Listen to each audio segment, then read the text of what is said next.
আমি বৰ্তমান গড়ভঙা ফৰেষ্টৰ ভিতৰত গৈ আছোঁ। এয়া আপোনালোকে মনোমোহা দৃশ্য চাওক।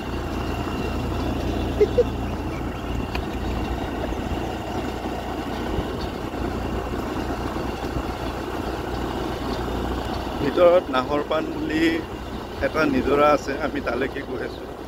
অলপ দূৰ হ'ব চাগে, আগতে অহা নাই, প্ৰথমবাৰৰ কাৰণে গৈ আছোঁ।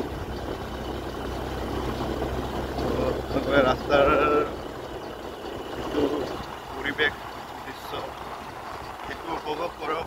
আমি গৈ পাই আপোনাৰ নিজৰাটো দেখুৱাম।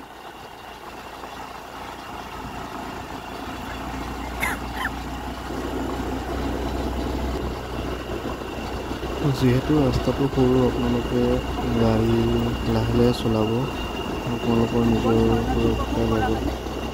নিশ্চয়কৈ কৰাম।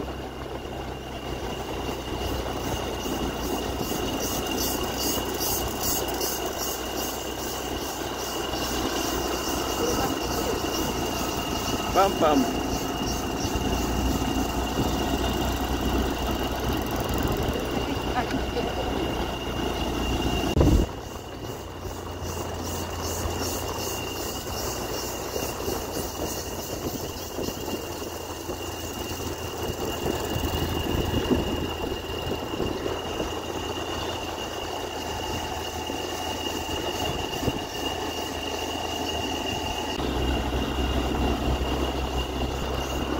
এতিয়ালৈকে আমি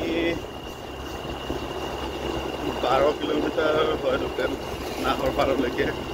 আমি মোটামুটি 9 কিলোমিটাৰ আহিলোঁ আৰু 3-4 কিলোমিটাৰ চাগে বাকী আছে।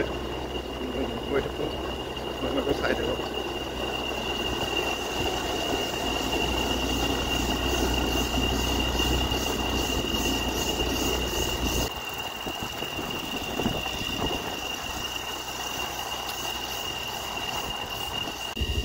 এইফালে আহি আপোনালোকে এনেকুৱা এখন চাইনবোৰ্ড পাব, য'ৰ পৰা আকৌ এইটো ৰাস্তাৰে চিধা এইটো চাইডে গৈ থাকিব লাগিব।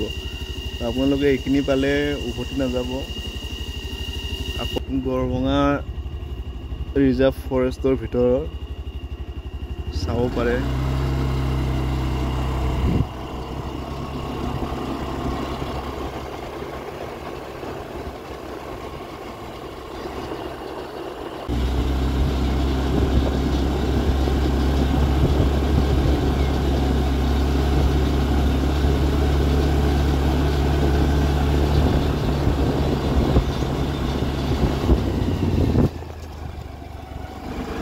যদি আপোনালোকে যাব বিচাৰে তেন্তে ৰাতিপুৱা ভাগতে যাব, তেতিয়া মানুহ কম থাকে, আপোনালোকেও গৈ ভাল পাব।